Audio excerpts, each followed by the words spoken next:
Hello guys, welcome to my YouTube channel. हमारे previous video में हम डिस्कस कर रहे थे string buffer class. String buffer class के बारे में हमने पढ़ा है कि हम उसको कैसे क्रिएट कर सकते हैं, उसके ऑब्जेक्ट कैसे क्रिएट करते हैं और उसके मेथड्स के बारे में हमने पढ़ा है। ओके, और हमने फिर पढ़ा है कि स्ट्रिंग और बफर क्लास के बीच में डिफरेंस क्या है। तो ये टॉपिक कंप्लीट हो जाने के बाद हम आज की वीडियो में डिस्कस करेंगे string builder class. String builder class क्या है और उसको कैसे क्रिएट कर सकते हैं, जावा के अंदर इसकी नीड क्या है और इसके हमें एडवांटेजेस क्या क्या है, ये आज की वीडियो में हम डिस्कस करेंगे। ओके, सो स्टार्ट करते हैं हमारा टॉपिक। स्ट्रिंग बिल्डर क्लास है क्या? String builder class string buffer class का ही एक टाइप है, उसके जैसे ही सिमिलर है बिल्कुल, उसमें कोई डिफरेंस नहीं है। बिल्कुल जो मेथड्स उसमें हम यूज करते हैं वैसे ही मेथड्स यहाँ पे भी है। जो कंस्ट्रक्टर हम स्ट्रिंग बफर क्लास के अंदर यूज करते हैं वही मेथड्स वही कंस्ट्रक्टर्स हम यहाँ स्ट्रिंग बिल्डर क्लास में यूज करेंगे। बस उसमें डिफरेंस क्या है, हम जब स्ट्रिंग बफर क्लास का यहाँ पे यूज कर रहे थे तो वहां पर सभी मेथड्स क्या थे, सभी मेथड्स यहाँ पे सिंक्रोनाइज्ड मेथड थे।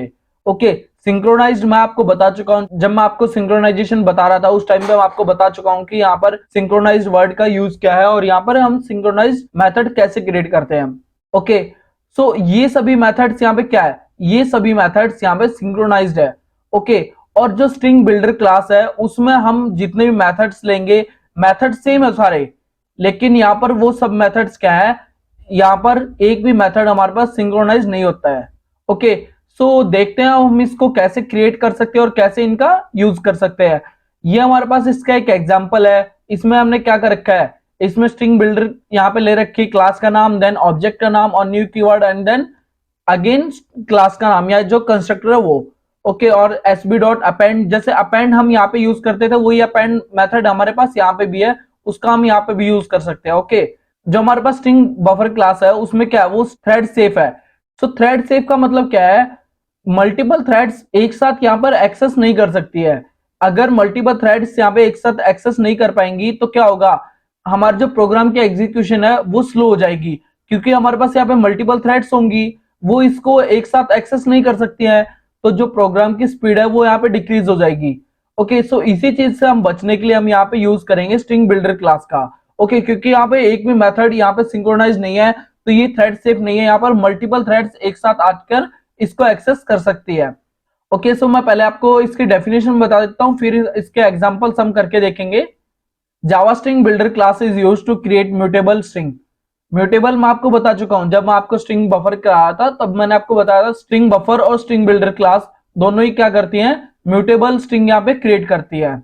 Okay, the Java string builder class is same as string buffer class except that it is non synchronized. इसका मतलब क्या है, जो हमारे पास स्ट्रिंग बिल्डर क्लास और स्ट्रिंग बफर क्लास दोनों सेम है, बस इसमें डिफरेंस क्या है, यहाँ पर हम यूज करेंगे नॉन सिंक्रोनाइज्ड मेथड्स का। ओके, और स्ट्रिंग बफर क्लास में हम यूज कर रहे थे सिंक्रोनाइज मेथड्स का। और ये आया कब है जावा के अंदर, स्ट्रिंग बिल्डर क्लास जावा के अंदर आई कब है, स्ट्रिंग बिल्डर क्लास जावा के अंदर आई है जेडीके 1.5 के बाद। ओके, जेडीके 1.5 जब लॉन्च हुआ था उसके बाद हमारे पास स्ट्रिंग बिल्डर क्लास आई थी, क्योंकि जो प्रोग्राम की एग्जीक्यूशन थी उन्होंने चेक किया जो प्रोग्राम था उसकी एग्जीक्यूशन यहाँ लेट हो रही थी, तो इसलिए यहाँ पर हमें स्ट्रिंग बिल्डर क्लास की नीड हुई थी। ओके, तो अब इसके हम एग्जांपल्स भी करके देख लेते हैं। इक्लिप्स ओपन करता हूं, न्यू क्लास में यहाँ पे क्रिएट कर लेता हूं, स्ट्रिंग बिल्डर डेमो के नाम से क्लास ले ली, सिलेक्ट एंड फिनिश। ओके, तो मैं सबसे पहले क्या करूंगा, ऑब्जेक्ट क्रिएट कर लूंगा। ऑब्जेक्ट में ले लेता हूं,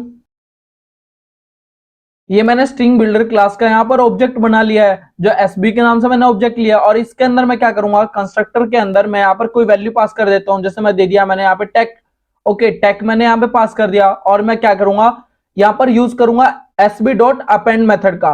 ओके, जो हमारे पास अपेंड मेथड है उसका मैं यहाँ पर यूज करता हूँ, और इसके अंदर मैं क्या करूंगा, इसके अंदर मैं यूज करता हूँ डाइव में ले लेता हूँ। ओके, टेक मैंने यहाँ पर ले रखा है, जो यार कंस्ट्रक्टर है उसके अंदर मैं टेक ले रखा है और यहाँ पे डाइव ले लिया। ओके, अब मैं इसको सेव करके रन करूंगा तो मेरे पास अभी कोई आउटपुट नहीं आएगा, क्योंकि मैंने इसको प्रिंट नहीं कराया। तो प्रिंट भी करा लेता हूं मैं। तो प्रिंट कैसे कराते हैं, हम यहाँ पे एसबी पास कर देते हैं। तो सेव करके अब रन करूंगा तो क्या हुआ, मेरे पास यहाँ पे आउटपुट आ चुका है टेक एंड डाइव, ये टेक डाइव यहाँ पे प्रिंट हो चुका है। सो वैसे ही जैसे हम स्ट्रिंग बफर क्लास में मेथड्स का यूज करते थे वही मेथड्स यहाँ पर भी है।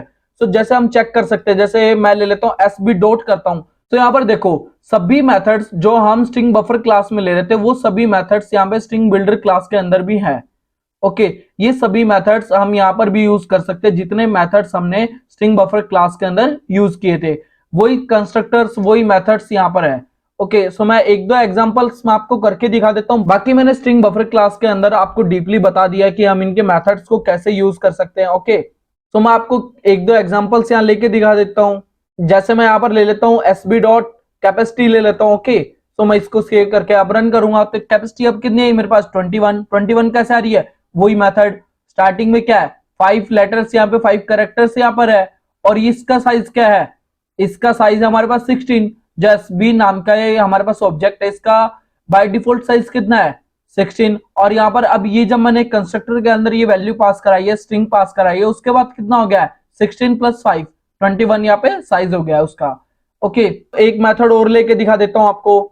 जैसे मैं ले लेता हूँ इसमें delete. Okay, SB dot delete का मैं यूज कर लेता हूँ। डिलीट ले लो, कैपेसिटी ले लो, कैरेट ले लो, कोई भी आप यहाँ पे मेथड्स यूज कर सकते हो। जितने मेथड्स हमने स्ट्रिंग बफर क्लास में किए थे वो सभी मेथड्स यहाँ पर है। मैंने जैसे इंडेक्स ऑफ ले लिया। ओके, इंडेक्स ऑफ के अंदर मैं क्या करूंगा, मैं जैसे दे देता हूँ इसमें डी दे देता हूँ। ओके, डी मैंने पास कर दिया। अब मैं इसको सेव करके रन करूंगा। आप आउटपुट चेक करो, जो डी है वो मेरे कौन से इंडेक्स पे है, वो है मेरा 5th इंडेक्स पर। सो ये मेरे पास स्ट्रिंग बिल्डर क्लास है, जिसके अंदर हम क्या कर रहे हैं, नॉन सिंक्रोनाइज मेथड्स का यहाँ पर यूज कर रहे हैं। किस चीज के लिए, स्ट्रिंग क्रिएट करने के लिए और स्ट्रिंग को मैनिपुलेट करने के लिए हम यहाँ पे यूज कर रहे हैं। Okay, so interview point of view से देखते हैं तो हमारे पास स्ट्रिंग बिल्डर क्लास और स्ट्रिंग बफर क्लास के अंदर काफी बार डिफरेंस पूछा गया है। ये डिफरेंस मैं आपको नेक्स्ट वीडियो में कराऊंगा, हमारे पास स्ट्रिंग बफर और स्ट्रिंग बिल्डर क्लास के अंदर डिफरेंस क्या है। ओके, सो आज की वीडियो इतनी है, मिलते हैं हमारे नेक्स्ट वीडियो में। अगर आपको मेरी वीडियो पसंद आ रही है सो please like share and subscribe my YouTube channel and also press the bell icon, जिससे मेरे आने वाली वीडियोस की नोटिफिकेशन आपको मिलते रहे। Okay, thank you for watching my video.